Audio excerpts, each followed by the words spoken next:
Hello दोस्तों, नमस्कार, राम राम। स्वागत है आपका अपने YouTube channel GK by Diwan sir पर। दोस्तों, हम इंडियन पॉलिटी की एमसीक्यू सीरीज़ कर रहे हैं, जिसके तहत आज की वीडियो में हम कुछ और क्वेश्चन करेंगे, एमसीक्यू करेंगे। अगर आपने हमारे चैनल को अभी तक सब्सक्राइब नहीं किया तो हमारे channel GK by Diwan sir को सब्सक्राइब करें। वीडियो पसंद आए तो लाइक करें और शेयर करें। तो आइए स्टार्ट करते हैं आज का पहला क्वेश्चन। क्वेश्चन नंबर 1, भारतीय संविधान की कौन सी विशेष व्यवस्था इंग्लैंड से ली गई है? इसका आंसर होगा ऑप्शन ए, संसदीय शासन प्रणाली। संसदीय शासन प्रणाली, एकल नागरिकता और विधि निर्माण प्रक्रिया भी इंग्लैंड के संविधान से ही ली गई है। भारतीय संविधान का कौन सा लक्षण आयरिश संविधान से अनुप्रेरित है? इसका आंसर होगा ऑप्शन ए, नीति निर्देशक सिद्धांत।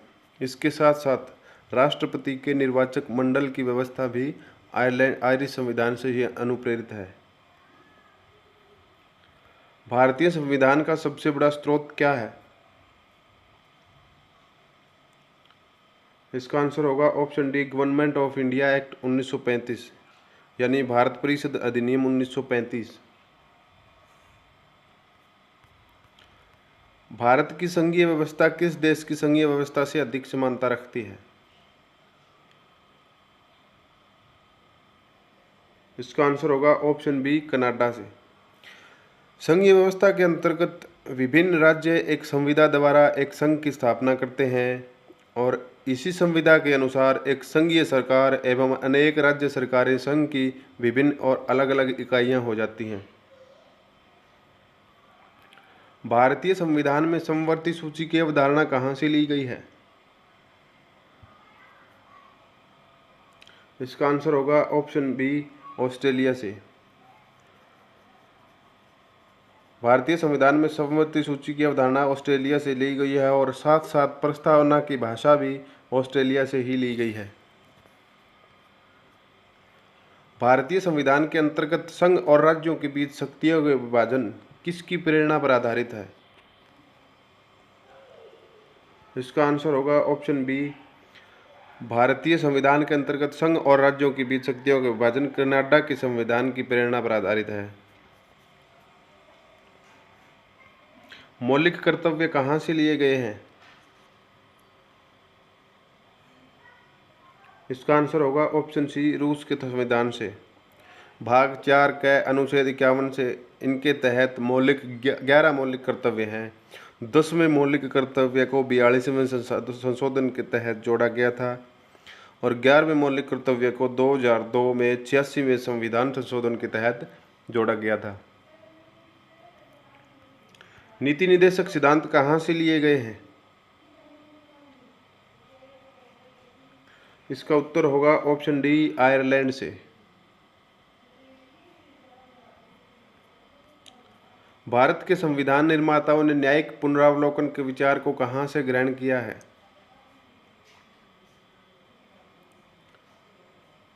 इसका आंसर होगा अमेरिका से।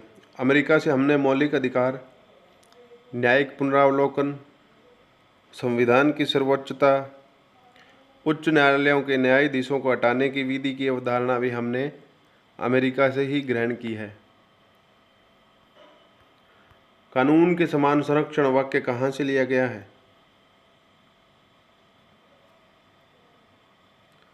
इसका आंसर भी होगा ऑप्शन ए, अमेरिका से हमने कानून के समान संरक्षण वाक्य लिया है। भारतीय संविधान में आपात संबंधी उपबंध भारत शासन अधिनियम 1935 और अन्य किसके संविधान से लिया गया है? इसका आंसर होगा ऑप्शन बी, जर्मनी के वीमर या वाइमर संविधान से। राष्ट्रपति द्वारा राज्यसभा के सदस्यों का नामांकन का नियम किस देश के संविधान से लिया गया है? इसका उत्तर होगा ऑप्शन बी, राष्ट्रपति द्वारा राज्यसभा के सदस्यों का नामांकन का नियम हमने आयरलैंड के संविधान से लिया है। संविधान के संरक्षक के रूप में सर्वोच्च न्यायालय का अधिकार विश्व के किस संविधान से लिया गया है?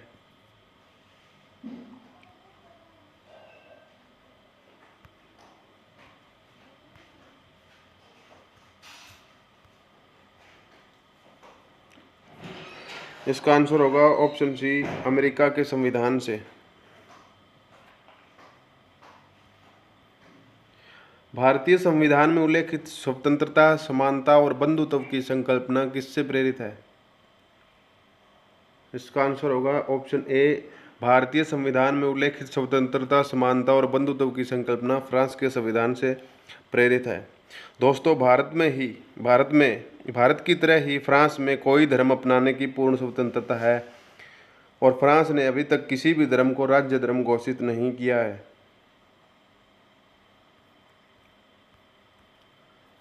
विधि के समक्ष समता कहाँ से लिया गया है? इसका आंसर होगा ऑप्शन ए, इंग्लैंड से। सर्वसत्ता संपन्न की अवधारणा किस देश की देन है? इसका आंसर होगा ऑप्शन ए, सर्वसत्ता संपन्न संसद की अवधारणा इंग्लैंड की देन है। भारतीय संविधान में मूल कर्तव्यों को शामिल करने का विचार किस देश के संविधान से लिया गया है? इसका आंसर होगा दोस्तों पूर्व सोवियत संघ यानी रूस। ऑप्शन में नहीं है, टाइपिंग मिस्टेक हो गई।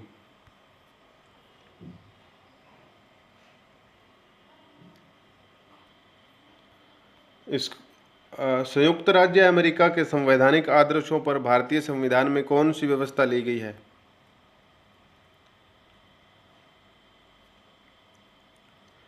संघीय शासन व्यवस्था, मौलिक अधिकार, स्वतंत्र एवं निष्पक्ष सर्वोच्च न्यायालय एवं न्यायिक पुनरावलोकन। इसका आंसर होगा ऑप्शन डी, ये सभी संयुक्त राज्य अमेरिका के संवैधानिक आदर्शों और भारतीय संविधान में लिए गए हैं। भारतीय संविधान के निर्माण में सबसे ज्यादा गंभीर प्रभाव इनमें से किसका था? इसका उत्तर होगा ऑप्शन डी, भारत सरकार अधिनियम 1935। भारत के संविधान की प्रस्तावना में प्रतिष्ठापित स्वतंत्रता, समानता और भाईचारे के आदर्शों की प्रेरणा कहाँ से मिली थी? इसका आंसर होगा ऑप्शन ए, फ्रांस की क्रांति से। भारत के संविधान की प्रस्तावना में प्रतिष्ठापित स्वतंत्रता, समानता और भाईचारे के आदर्शों की प्रेरणा हमें फ्रांस की क्रांति से मिली थी। लुई फिलिप के नेतृत्व में फ्रांस में संवैधानिक राजतंत्र की स्थापना हुई थी। दोस्तों, इस क्रांति का परिणाम यह हुआ कि सामंतों, पादरियों और कुलीनों यानी उच्च वर्ग के लोगों का विशेष अधिकार समाप्त कर दिए गए थे। संविधान की संशोधन प्रक्रिया किस देश से ली गई है?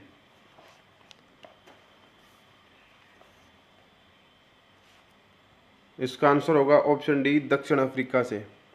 भारतीय संविधान के भाग 20 के अंतर्गत अनुच्छेद 368 के तहत संशोधन की प्रक्रिया दी गई है।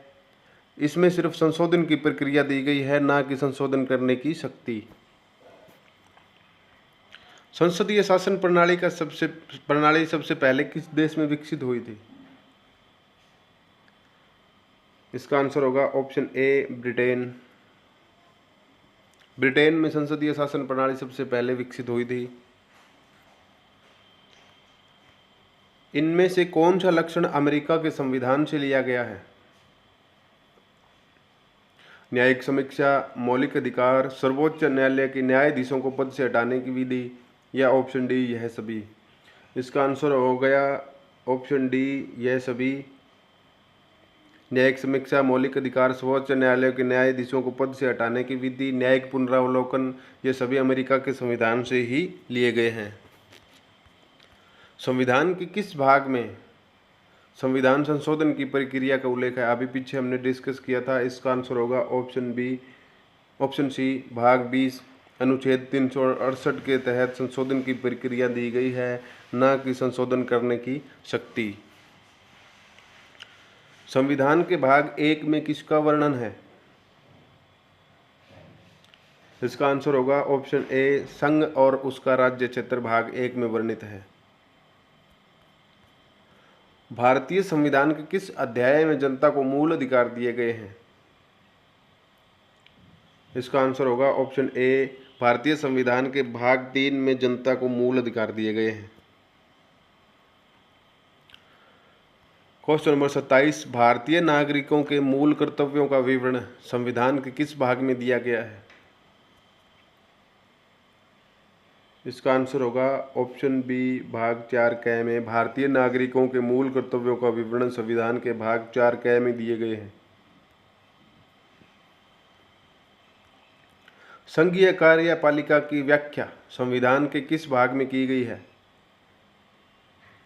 इसका आंसर होगा ऑप्शन डी भाग 5। संघीय कार्यपालिका की व्याख्या संविधान के भाग 5 में की गई है। संविधान के किस भाग में नागरिकता का उल्लेख है? इसका आंसर होगा ऑप्शन बी भाग 2। संविधान के भाग 2 में नागरिकता का उल्लेख है।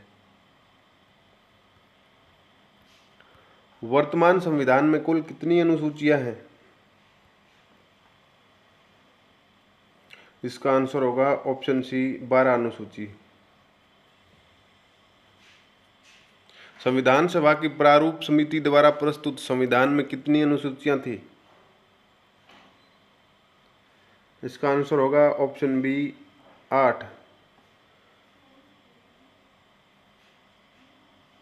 किस संविधान संशोधन अधिनियम द्वारा भारतीय संविधान में 9वीं अनुसूची जोड़ी गई? इसका आंसर होगा ऑप्शन बी पहला संविधान संशोधन। 18 जून 1951 को पहला संविधान संशोधन हुआ था। इसी के तहत 9वीं अनुसूची जोड़ी गई थी।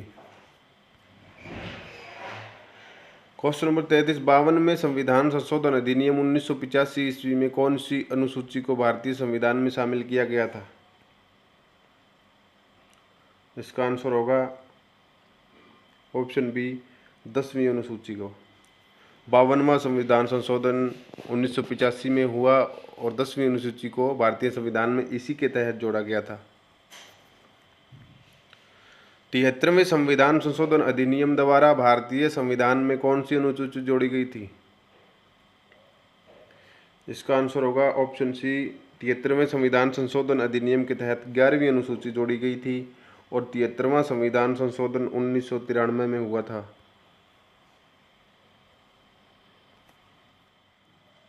क्वेश्चन नंबर 35, संविधान की तृतीय अनुसूची का संबंध किससे है? इसका आंसर होगा ऑप्शन डी महत्वपूर्ण पदाधिकारियों के वेतन से।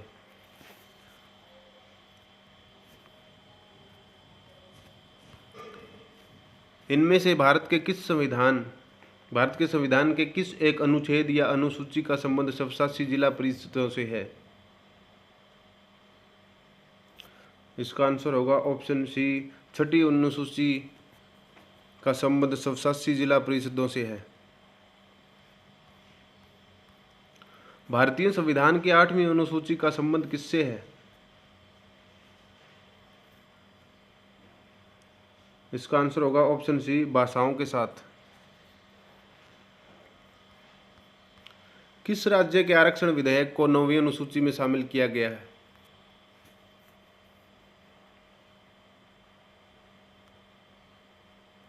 इसका आंसर होगा ऑप्शन ए तमिलनाडु।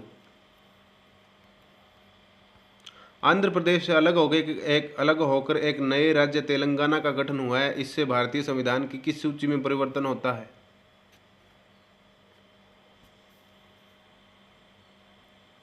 इसका आंसर होगा ऑप्शन ए अनुसूची 1 में। दल बदल के आधार पर निर्वाचित सदस्यों की योग्यता संबंधी विवरण संविधान की किस सूची में दिया गया है? इसका आंसर होगा ऑप्शन सी 10वीं। दल बदल के आधार पर निर्वाचित सदस्यों की योग्यता संबंधी विवरण संविधान की 10वीं सूची में दिया गया है। संविधान की 6ठी अनुसूची इनमें से किस राज्य में लागू नहीं होती है?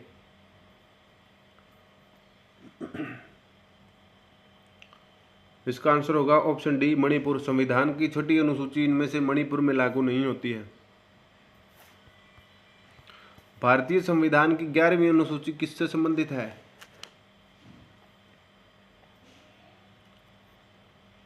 इसका आंसर होगा ऑप्शन ए पंचायती राज से। भारतीय संविधान की 11वीं अनुसूची पंचायती राज से संबंधित है। इनमें से कौन सा एक कथन भारत के संविधान की चौथी अनुसूची का सही वर्णन करता है?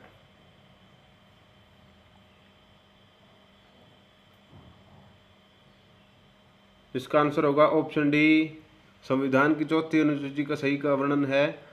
इसमें राज्यसभा के स्थानों के आवंटन से संबंधित उपबंध अंतर्विष्ट है। इनमें से कौन सा एक कथन भारत के संविधान की चौथी अनुसूची का सही वर्णन करता है? इसका आंसर होगा ऑप्शन डी। इसमें राज्यसभा के स्थानों के आवंटन से संबंधित उपबंध अंतर्विष्ट है। यह चौथी अनुसूची का वर्णन है।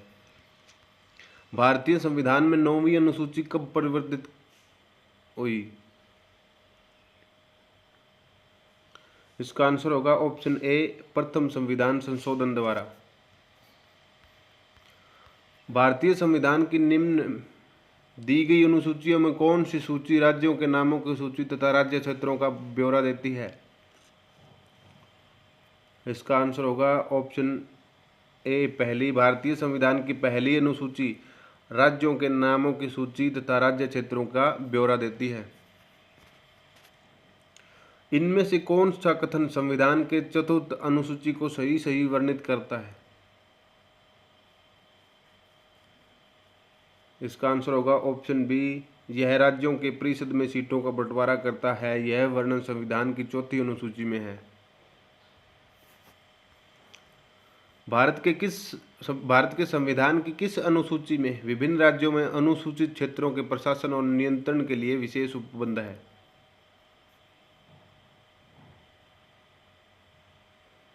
इसका आंसर होगा ऑप्शन बी। भारत की 5वीं अनुसूची में विभिन्न राज्यों में अनुसूचित क्षेत्रों के प्रशासन और नियंत्रण के लिए विशेष उपबंध है। भारतीय संविधान का कौन सा प्रावधान दल बदल निरोध से संबंध रखता है?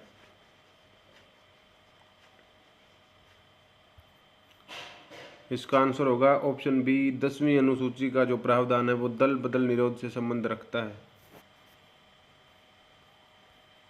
भारतीय संविधान कितने अध्याय में विभाजित किया गया है? इसका आंसर होगा ऑप्शन डी, 22 भागों में। संविधान के किस भाग में अस्थायी संक्रमणकालीन और विशेष उपबंधों के प्रावधान हैं? इसका आंसर होगा ऑप्शन सी, भाग 21। भारतीय संविधान के भाग 21 में अस्थायी संक्रमणकालीन और विशेष उपबंधों के प्रावधान हैं। तो फ्रेंड्स, आज के लिए बस इतना ही। अगर आपको ये वीडियो पसंद आए तो इस वीडियो को लाइक करें, शेयर करें, और अभी तक आपने हमारे channel GK by Diwan sir को सब्सक्राइब नहीं किया है तो सब्सक्राइब करें। मिलते हैं अगली वीडियो में, तब तक के लिए नमस्कार। आपका दिन शुभ रहे।